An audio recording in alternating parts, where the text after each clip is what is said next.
Hello guys, welcome to Vibha classes. फिर से आपका स्वागत है। एनसीईआरटी एग्जाम्पलर सीरीज में हम डिफरेंट चैप्टर के एनसीईआरटी एग्जाम्पलर्स के आप लोगों के पास जो भी एमसीक्यूज क्वेश्चंस हैं वो लेकर आ रहे हैं, क्योंकि जैसा कि अभी आप लोगों का न्यू पैटर्न है तो एमसीक्यूज बेस्ड ही आपके पास जो टर्म 1 है वो एग्जाम होगा, और दूसरे जितने भी एंट्रेंस एग्जाम्स होते हैं उसमें भी एमसीक्यू बेस्ड ही ज्यादातर क्वेश्चन होते हैं, तो उन लोगों के लिए भी बहुत यूजफुल होने वाली है ये वीडियोस।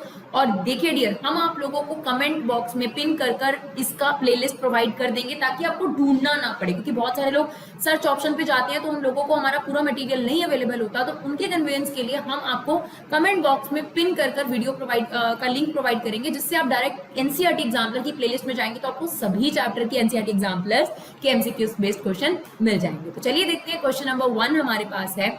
इसमें आपको दोनों डिटरमिनेंट इक्वल दे रखे हैं और ये कहा है find the value of x, right, and options are. तो चलिए बच्चों, डिटरमिनेंट एक्सपैंड कर देते हैं। 2 ऑर्डर 2 का आपका डिटरमिनेंट है तो इसे फटाफट से एक्सपैंड कर देते हैं। कैसे मल्टीप्लाई करते हैं? पहले ये वाला क्रॉस करते हैं तो ये आ गया आपके पास 2x², बीच में माइनस आता है, देन दिस 40 इक्वल टू हमें खुद ही दे रखा है तो फिर ये सेम इसको मल्टीप्लाई करेंगे, यहाँ माइनस आता है, ये आ गया आपके पास -14 प्लस 14 और आपके पास हो गया, क्योंकि साइन एक नेगेटिव और आ गया आपके पास। Now 2x² equal to that is 32 plus 40 that is become 70, right. अब आपके पास x² को यही छोड़ेंगे, 72 को 2 से डिवाइड करेंगे तो ये आ गया बच्चों 36, यानी x की जो वैल्यू आ गई आपके पास +-6, that means option C is the correct option, right. चलिए क्वेश्चन नंबर 2 देखते हैं। चलिए बच्चों, ये हमारे पास क्वेश्चन है, हमें इस डिटरमिनेंट की वैल्यू बतानी है। जैसा कि अगर आप एग्जामिनेशन 2021 दे रहे हैं बच्चों, तो डिटरमिनेंट जो है उसमें से जो प्रॉपर्टीज वाले क्वेश्चन है उन्हें कट कर दिए गए, तो आप ये क्वेश्चन स्किप कर सकते हैं। लेकिन जिन लोगों के सिलेबस में ये भी आ रहा है तो उन लोगों के लिए हम लोगों ने ये क्वेश्चन भी इंक्लूड करे, और ताकि अगले सेशन के भी ये वीडियो काम आ सके तो हमने फिलहाल सारे क्वेश्चन इसके अंदर इंक्लूड करे हैं। थोड़े बहुत डिटरमिनेंट प्रॉपर्टीज के क्वेश्चन जो है वो हम लोग डाल रहे हैं ताकि उन लोगों को भी हेल्प हो सके। तो चलिए फटाफट से देखते हैं डिटरमिनेंट की प्रॉपर्टीज में हम यहाँ पर क्या कर सकते हैं। देखिए, सबसे पहले अगर आप देखेंगे कॉलम वाइज एडिशन या रो वाइज एडिशन करके अगर कुछ कॉमन बन रहा हो तो वो बनाने की पूरी कोशिश करा करो। तो अगर आप देखोगे कि अगर हम कॉलम 2 को कॉलम 3 में ऐड कर दें तो आपके पास बिल्कुल a+b+c बन जाएगा। तो हम यही प्रॉपर्टी लगाने वाले हैं, और एमसीक्यूज के अंदर प्रॉपर्टीज लिखने की जरूरत नहीं होती, स्टिल हम आपको लिख के दिखा रहे हैं कि C3 के अंदर हम C3 और C2 को ऐड कर रहे हैं। तो ये आपके पास आ गया a-b, b-a, c-a, ये भी आपके पास एज इट इज। बेटर ये रहेगा बच्चों, बेटर ये रहेगा कि हम C2 में प्लस करें। रीजन, C3 पहले से ही छोटा है तो हमें वो एलिमिनेट करना चाहिए जो ऑलरेडी बड़ा है, तो बेटर ये रहेगा कि हम C2 में ऐड करें, C2 में C3 को ऐड कर दें, दैट वुड बी बेटर। तो a-b, b-a, c-a, जब हम इसको ऐड करेंगे तो ये क्या बन जाएगा? a+b+c, ये बन जाएगा आपके पास सेम a+b+c, ये भी आपके पास बन गया a+b+c। Now this is as it is. अगर हम इसमें ऐड करते तो ये भी आपके पास 2 टर्म वाला हो जाता और ये भी आपके पास बड़ा हो जाता, तो बेटर यही था कि C2 में ऐड कर लेते हैं, राइट। तो एडिट तो आप किसी में भी कर सकते हैं। अब हम यहाँ पे क्या करेंगे, जो C2 में a+b+c है, या कॉमन ले सकते हैं, तो फटाफट से a+b+c हम C2 में से कॉमन ले रहे हैं। तो कॉमन लेने के बाद a+b+c बाहर आ गया आपके पास, और यहाँ रह गया हमारे पास a-b, b-a, c-a, 1 1 1। एक और प्रॉपर्टी आप लगा सकते हैं, क्योंकि अगर आप मिनिमम 2 प्रॉपर्टी लगा लें तो ज्यादा बेनिफिशियल रहता है। अगर आप चाहें तो एक काम और कर सकते हैं कि C3 को C1 में से सब्ट्रैक्ट कर दो, यानी C1 में एक चेंज कर दो, C1 माइनस C3, थोड़ा और छोटा हो जाएगा, और फिर हम उसे क्या कर सकते हैं, एक्सपैंड। चाहे तो आप यहाँ पे भी एक्सपैंड कर सकते हो या 0 बना सकते हो, जो आपको अच्छा लगे, पर ये बेटर रहेगा कि हम थोड़ा सा और छोटा बना दें। तो इसको हम माइनस करेंगे तो आ जाएगा माइनस a और ये आपके पास बच गया -b। नाउ 1 1 1 ये आ गया हमारे पास a-b-c। आप चाहो तो बच्चों यहीं पर एक्सपैंड कर सकते हो, नहीं तो 2 जीरोस भी बना सकते हो। इसके अलावा आप क्या कर सकते हो, यहाँ से नेगेटिव कॉमन ले लो।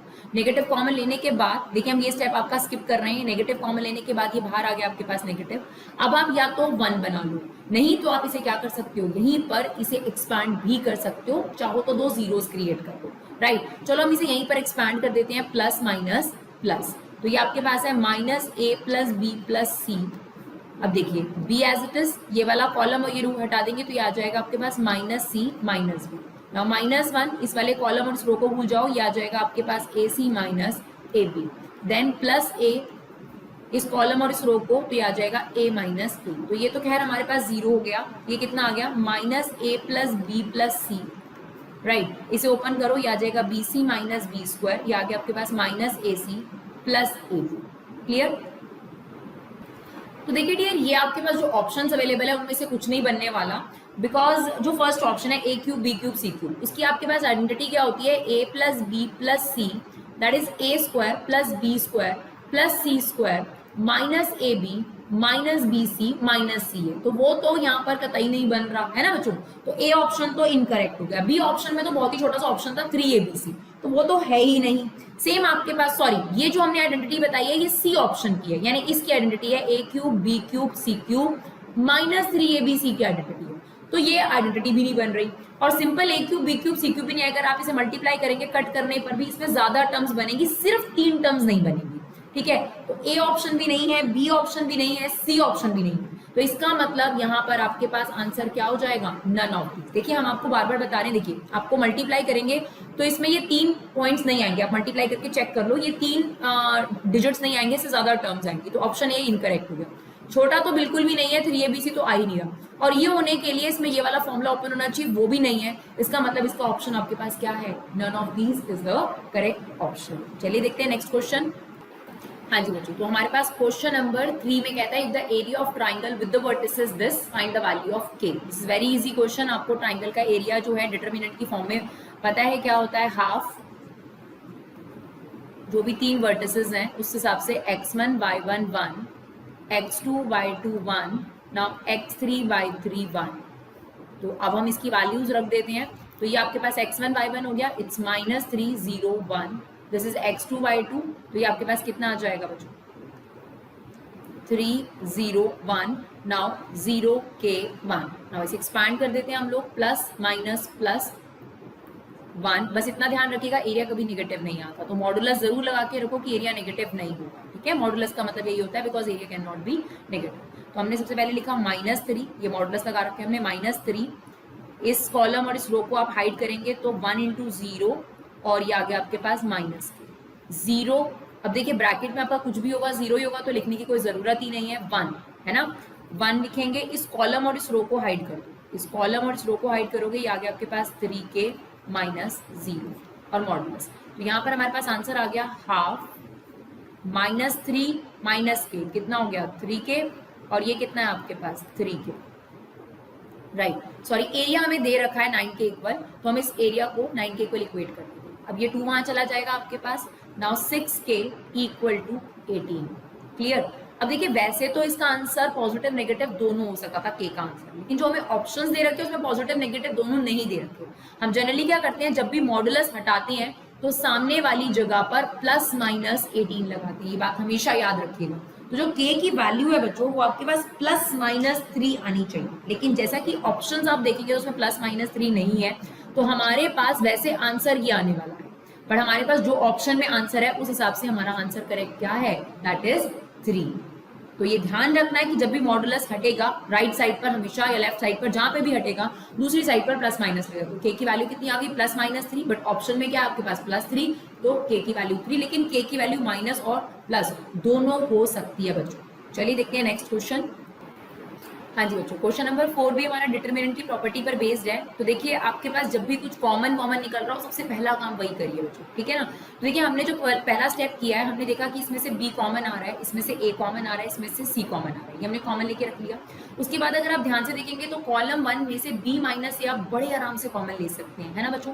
तो b - a कॉमन ले लीजिए कॉलम 1 में से, और इसके आप लिखेंगे कि taking common b - c common from c1। लेकिन ऑब्वियसली एमसीक्यूज क्वेश्चन में तो आप स्टेप स्किप कर सकते हैं, तो डेफिनेटली स्टेप स्किप करे जाएंगे। यहाँ से भी आप देखिए c कॉमन, यहाँ पर अगर आप c कॉमन लेंगे तो ये b - a बन रहा है, यहाँ से b कॉमन लेंगे तो b - a बन रहा है, यहाँ से a कॉमन लेंगे तो b - a बन रहा है। इसका मतलब यहाँ से भी आप b - a कॉमन ले सकते हैं, तो b - a का क्या हो गया, होल स्क्वायर। देखिए डियर, जैसे हमने यहाँ किया ना कॉलम 1 में, बिल्कुल कॉलम 3 में भी बन रहा है।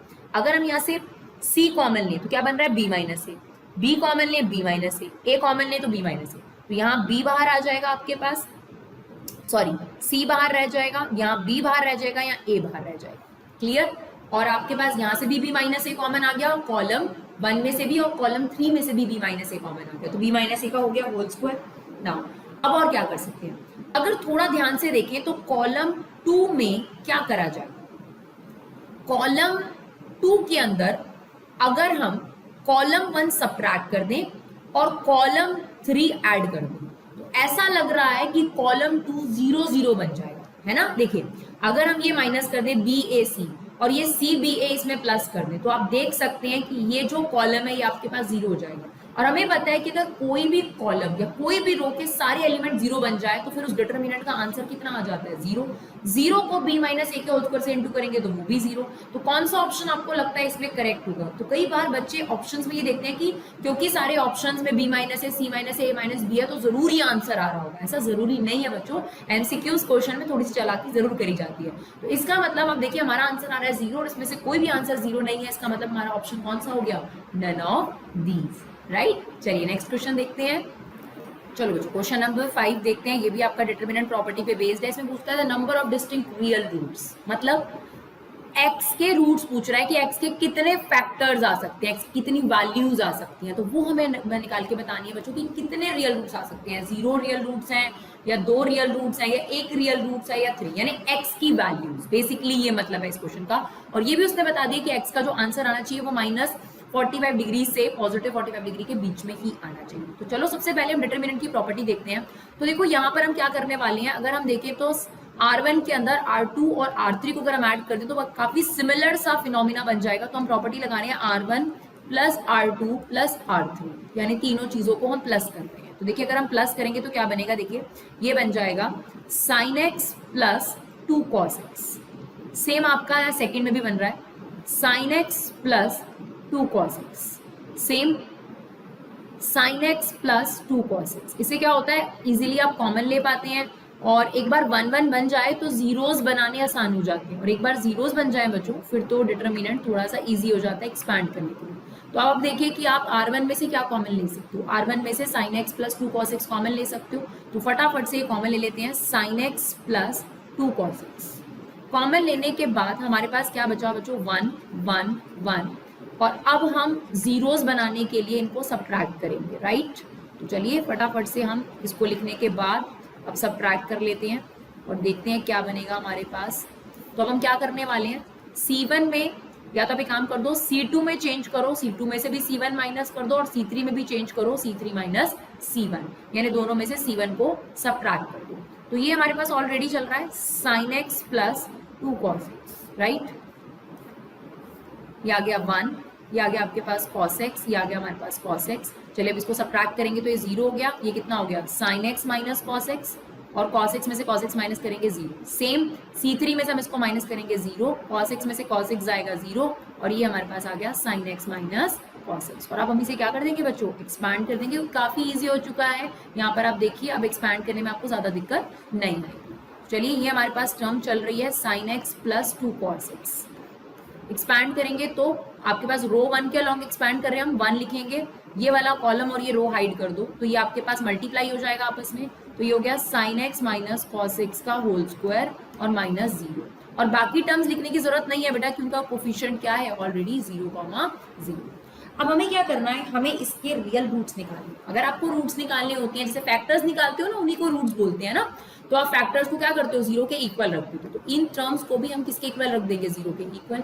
यानी आपके पास ये दो फैक्टर्स हैं, ये दोनों फैक्टर अलग अलग 0 के इक्वल हो गए, ये अलग, और sin x minus cos x का होल स्क्वायर 0 के इक्वल अलग, राइट। अब अगर हम इसको यहीं रखें और ये आपके पास वहां चला जाए minus 2 cos x, now cos x इसके डिवीजन में आ जाए तो 10x की वैल्यू माइनस 2, ये तो होती ही नहीं है बच्चों। हमारे पास टेबल पढ़ा है आप लोगों ने, टेबल में 0 माइनस 1 और 1 के बीच में ही इसकी वैल्यूज के आसपास आंसर आता है।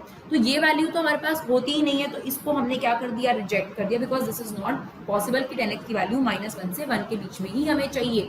और ये बात भी उसने मेंशन कर दी कि जो हमारा x का आंसर आना चाहिए वो माइनस 45 से 45 डिग्री के बीच में आना चाहिए, राइट। तो ये तो एंगल बिल्कुल पॉसिबल है ही नहीं आपके पास -2, तो ये हमने क्रॉस कर दिया बिकॉज टेबल में भी हमें ये वैल्यूज देखने को नहीं मिली। नाउ ये जो स्क्वायर है इस पे स्क्वायर रूट चला गया, okay. Now sin x minus cos x equal to 0। Now sin x को यहीं रखा, cos x वहां चला गया, बोथ साइड cos x से डिवाइड कर, बोथ साइड ये बन जाएगा बच्चों 10x इक्वल टू 1। नाउ अब आप बताओ कि 10x 1 कब होता है, यानी हम इसे ऐसे लिख सकते हैं 10x equal to 10 pi by 4। ना ऑन कंपैरिजन x की वैल्यू कितनी आ गई आपके पास, पाई बाय 4। कितनी वैल्यूज आप x की निकाल पाए इस पर्टिकुलर इक्वेशन के अंदर, आप x की कितनी वैल्यूज निकाल पाए बच्चों, सिर्फ एक वैल्यू निकाल पाए हो आप, पाई बाय 4।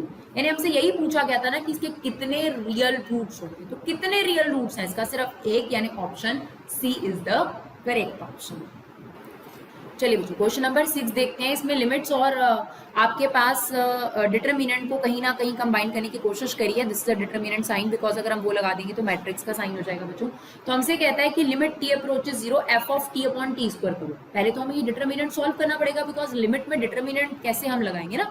तो पहले बच्चों हमें ये एफ ऑफ टी यानी फंक्शन ऑफ टी जो है प्रॉपर निकालना पड़ेगा। तो उसके लिए हमें डिटरमिनेंट को पहले थोड़ा सा सॉल्व करना पड़ेगा। देखिए क्या कर सकते हैं, सबसे पहले तो अगर आप देखेंगे तो आप t कॉमन ले सकते हैं कॉलम 2 में से। तो कॉलम 2 में से पहले मैंने t कॉमन ले लिया। यहाँ पर क्या बचा हमारे पास cos t, यहाँ पर हमारे पास बचा 2 sin t, this is sin t, now this is 1 1 1 1 2t and t, right. अब अगर आप थोड़ा सा जीरो बनाना चाहते हैं तो जीरो बना सकते हैं, नहीं तो इसे एक्सपैंड कर सकते हैं डायरेक्टली। तो मुझे ऐसा लग रहा है कि अगर हम R2 में से R1 को सब्ट्रैक्ट कर दे, थोड़ा सिंप्लीफिकेशन हो जाएगा एंड दैट इज बेटर।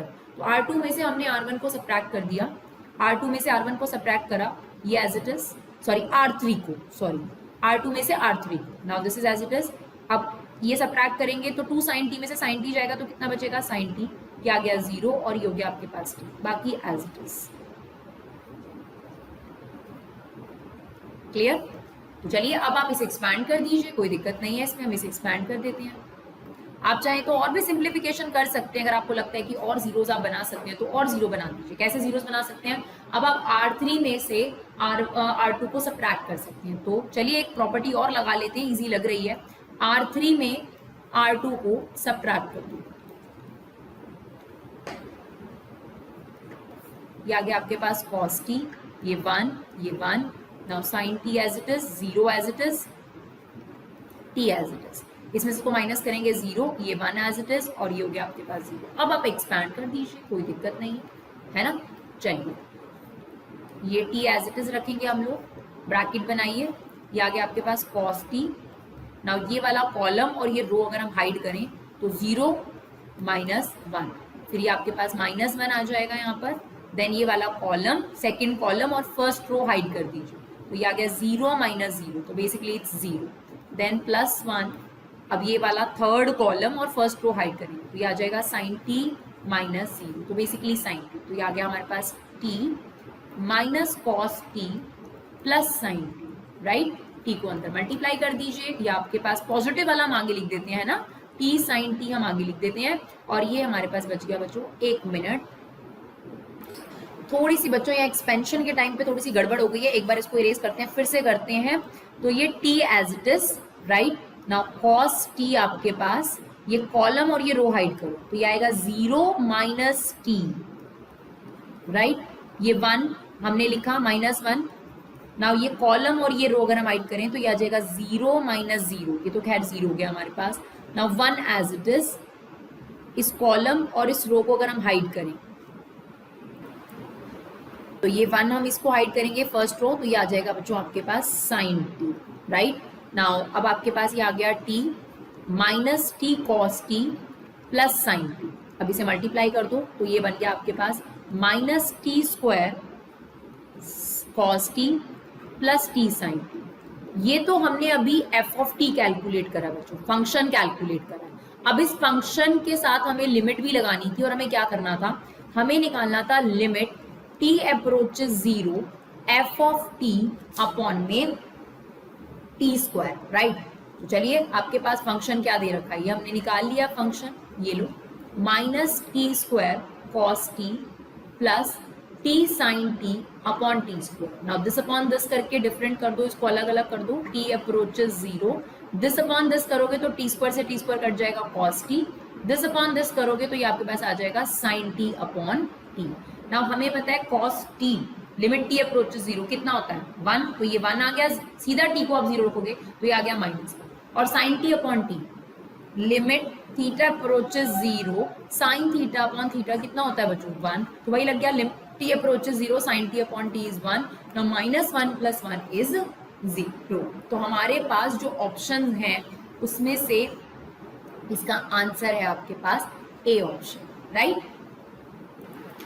हाँ जी बच्चों, क्वेश्चन नंबर 7 में हमें इस डिटर्मिनेंट की मैक्सिमम वैल्यू बतानी है कि क्या हो सकती है, यानी जो उसका आंसर है वो फाइनली इनमें से क्या हो सकता है, मैक्सिमम आंसर क्या हो सकता है। उसके लिए हमें आपको ये बताना है कि क्या थीटा आप पुट कर सकते हो कि मैक्सिमम वैल्यू आपके पास आ जाए। तो चलिए देखते हैं आपके पास क्या इसमें हम वैल्यू जो है थीटा की पुट कर सकते हैं जिससे इसका मैक्सिमम आंसर आ सके। चलिए अब सबसे पहले इसको हमें थोड़ा सिंप्लीफाई करना पड़ेगा, तो एक काम कर सकते हैं हम लोग कि जीरोस बना सकते हैं, कॉन्टिन्यूस जीरोस बना सकते हैं, देन हम एक्सपैंड कर सकते हैं इसको। तो आप देखिए यहाँ पर आपके पास कॉन्टिन्यूस जीरोस बड़े आराम से बन जाएंगे।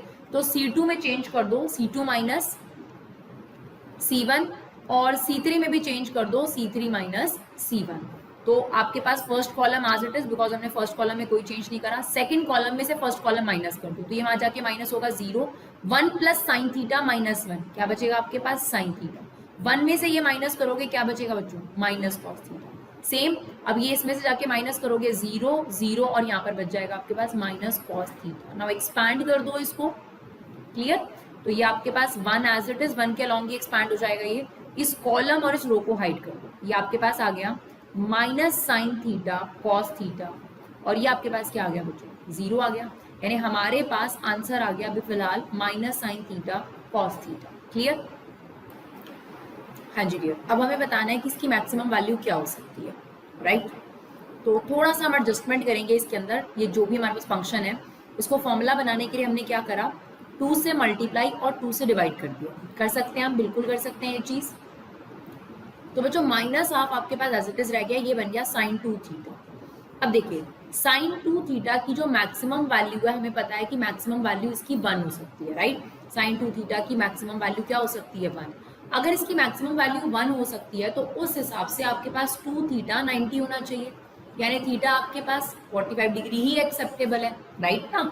sin 2 थीटा की मैक्सिमम वैल्यू 1 हो सकती है, तो इसका मतलब 2 थीटा 90 डिग्री होना चाहिए, बिकॉज sin 90 डिग्री इज 1। इस हिसाब से थीटा आपके पास 45 डिग्री होगा। तो अगर हम इस वैल्यू को यहाँ रखें तो हमारे पास जो आंसर आ रहा है वो क्या आएगा, इट्स -12 sin 2 × 45 डिग्री, इट्स -12। अगर आप एनसीईआरटी एग्जाम्पल को देखेंगे तो उसमें ऑप्शन जो है वो ए करेक्ट कर रखा है बच्चों, लेकिन अगर आप देखेंगे तो जब डिटर्मिनेंट एक्सपैंड करेंगे वहां पर भी तो 0 - sin थीटा cos थीटा ही आ रहा है। उन्होंने क्या लिख रखा है इसको sin थीटा cos थीटा, यानी पॉजिटिव प्रिंट कर रखा है, जबकि नेगेटिव ही आएगा। जो करेक्ट ऑप्शन है वो है -1/2, और यहाँ पर ऑप्शंस के अंदर -1/2 आपको नहीं दे रखा, पॉजिटिव 1/2 दे रखा है। तो अकॉर्डिंग टू माई ओपिनियन इसका जो आंसर आएगा वो -1/2 आएगा। तो अगर आपको लगे कि कोई एरर है फिर भी आप हमें सजेस्ट कर सकते हैं। तो चलिए देखते हैं नेक्स्ट क्वेश्चन। चलिए बच्चों, अब हमारे पास ये फिर से एक क्वेश्चन है और आपको एक डिटर्मिनेंट दे रखा है और आपसे कहा है कि इनमें से कौन सा ऑप्शन करेक्ट होगा। देखिए 2 ऑप्शन है, या तो आप इसको थोड़ा सिंप्लीफाई करके एक्सपैंड कर लो और फिर एक बार ए रख कर देखो, एक बार बी रख कर देखो, एक बार 0 रख कर देखो, एक बार 1, और उससे आप आइडिया लगाओ। अदरवाइज अगर आप शॉर्टकट तरीके के लिए जाना चाहते हो तो सबसे बेस्ट तरीका है कि आप सबसे पहले 0 और 1 रख कर देखो कि ये फंक्शन क्या बन रहा है। तो ये आपको पुट करके देखना पड़ेगा। तो अगर हम x को 0 रख दें, देखिए x की जगह पर क्या आ गया 0, तो ये आ गया 0, ये हो गया -a, ये हो गया -b, और यहाँ पर हमने रख दिया x को 0 और ये आ गया आपके पास -c, this is b, c और 0। अब आप चाहो तो इसे एक्सपैंड करो और आपको पता लग जाएगा कि इसका आंसर क्या आ रहा है। कोई भी एक रैंडमली हमने लिया, बेसिकली 0 वाला हमने सबसे पहले लिया कि शायद 0 रखने पर 0 आ जाए। तो ये 0 वाला, ये वाला एक्सपैंड अगर आप करोगे तो ब्रैकेट के बाहर 0 ही है, माइनस माइनस प्लस ए हो गया आपके पास, ये कट जाएगा, ये हो गया a माइनस bc आना है माइनस का तो वो प्लस bc हो गया, फिर ये आ गया हमारे पास -b, ये कॉलम और ये रो हाइड कर दो, ये आ गया हमारे पास ac। Now this is what, sorry बच्चों यहाँ पर आपका जरा सा थोड़ा सा गलत हो गया, एक बार इसको हल्का सा दोबारा देखते हैं। डिटर्मिनेंट एक्सपैंड में ये 0 है, ये तो आपका एज इट इज आ जाएगा, राइट। तो इसके कोफिशिएंट 0 है तो उसको कुछ करने की जरूरत नहीं है, ये आपके पास हो गया +a, ये कॉलम और ये रो अगर हम हाइड कर दें तो क्या बन रहा है 0 - bc, राइट। तो ये हमारे पास आ जाएगा कितना था दोबारा देख लेते हैं, 0 माइनस आपके पास ऑलरेडी होता है तो माइनस माइनस प्लस BC हो गया। नाउ माइनस B, ये वाला कॉलम और ये रो हाइड कर लेंगे तो ये हमारे पास बन जाएगा AC minus 0। Now ABC minus ABC, यानी हमारा आंसर 0 आ रहा है, तो option C is the correct option. अगर ये नहीं होता फिर हम 1 चेक करते और फिर A और B चेक करते। कुछ ऑप्शंस आपको इस तरीके से भी करना है, नहीं तो आप क्या कर सकते थे, इसे एक्सपैंड करो और एक बार ए बी पुट करके देखो, फिर 0 पुट करके देखो, फिर 1 कि किस में आपके पास राइट साइड पे आंसर जो है वो 0 बन रहा है, राइट। चलिए देखते हैं नेक्स्ट क्वेश्चन। चलिए बच्चों क्वेश्चन नंबर 8 है हमारे पास। अब इसमें क्या कहता है आपको, 9 क्वेश्चन है हमारे पास, 9th। तो इसमें क्या कहता है आपके पास, ये डिटर्मिनेंट है और कह रहा है ए इनवर्स एग्जिस्ट कर रहा है। हमें पता है अगर ए इनवर्स एग्जिस्ट करता है तो डिटर्मिनेंट जो होता है वो बच्चों 0 के इक्वल नहीं आता, राइट। अगर 0 के इक्वल आ जाएगा तो ए इनवर्स एग्जिस्ट नहीं करेगा। तो बस इसी की मदद से हमें लैम्डा के बारे में बताना है कि लैम्डा इनमें से क्या हो सकता है। तो चलिए, अगर ए डिटर्मिनेंट एग्जिस्ट नहीं करता है, अगर ए इनवर्स एग्जिस्ट करता है तो डिटर्मिनेंट 0 के इक्वल होता है। चलो डिटर्मिनेंट निकाल लेते हैं फटाफट से, यहीं पर इसे एक्सपैंड कर लेते हैं। तो 2 एज इट इज आपके पास, राइट, ये कितना हो जाएगा 6 minus 5, minus lambda as it is, ये क्रॉस करेंगे तो ये आ जाएगा 0 माइनस 5, दैट इज माइनस 5। फिर ये माइनस 3, ये वाला कॉलम और ये रो हाइड करेंगे, ये आ जाएगा 0 minus 2, that is not equal to 0। तो ये कितना आ गया बच्चों आपके पास, 2 plus 5 lambda plus 6 equal to 0, यानी 5 लैम्डा इक्वल टू या नॉट इक्वल टू सॉरी -8 और लैम्डा इज इक्वल टू -8/5। अब आप देखिए इनमें से कोई भी ऑप्शन ऐसा नहीं है जिसमें लैम्डा की वैल्यू नॉट इक्वल टू -8/5 बता रखा है, that means correct option is none of these, right. चलिए नेक्स्ट क्वेश्चन देखते हैं। हाँ जी बच्चों, चलो अब आपके पास ये क्वेश्चन बहुत इंपॉर्टेंट है। अगर आप एग्जामिनेशन पर्सपेक्टिव से बात करते हो, आपसे कहता है ए और बी दो इन्वर्टेबल मैट्रिक्स है, इनमें से कौन सा करेक्ट नहीं है। ध्यान दीजिएगा कौन सा करेक्ट नहीं है। तो फर्स्ट वाला तो पक्का करेक्ट है, क्योंकि हमें पता है कि A inverse equal to 1 upon determinant into adjoint of U. तो इससे क्या करा है, ये दोनों को मल्टीप्लाई कर दिया, तो A inverse into determinant A definitely equal to adjoint of U. और ये वाली भी प्रॉपर्टी हमने डिस्कस कर रखी है कि A B whole inverse equal to B inverse into A inverse. Even आपके पास क्वेश्चन भी है मिसलेनियस में भी जो इसको प्रूव करने के क्वेश्चन है, और उसमें ये इक्वल आता है। और ये भी अगर आपने हमारी शॉर्ट ट्रिक्स देखी है तो हमने आपको बताया है कि कभी भी अगर आपको ए इनवर्स का डिटर्मिनेंट निकालना हो तो आप उसका डिटर्मिनेंट करके ए इनवर्स करें, तो ये भी ट्रूथ है बच्चों आपके पास। सिर्फ और सिर्फ इसमें से जो नॉट करेक्ट स्टेटमेंट बनती है वो है ए प्लस बी का whole inverse equal to B inverse plus A inverse. इसका मतलब हमारा ऑप्शन डी यहाँ पर करेक्ट ऑप्शन है फिलहाल के लिए, बिकॉज हमें चूज करना है कौन सा इनमें से करेक्ट नहीं है। तो हमें आंसर में क्या बताना है, ऑप्शन डी, राइट। तो होपफुली गाइस आप लोगों के लिए ये जो एग्जाम्पलर सीरीज हम लोग लेकर आ रहे हैं, और खास तौर पे एमसीक्यू बेस्ड क्वेश्चन जो हम एनसीईआरटी के एग्जाम्पलर्स के आप लोगों के लिए लेकर आ रहे हैं, ये आपके लिए यूजफुल रहा हो। अगर आप लोगों को ये वीडियो यूजफुल लगा हो तो प्लीज अपना कीमती समय निकालकर इसे एक शेयर जरूर करिएगा। जिस भी तरीके से आप सपोर्ट कर सकते हैं, लाइक कमेंट फीडबैक, जिस भी तरीके से आप सपोर्ट कर सकते हैं सपोर्ट करिए। Thank you so much guys for love and support, keep supporting.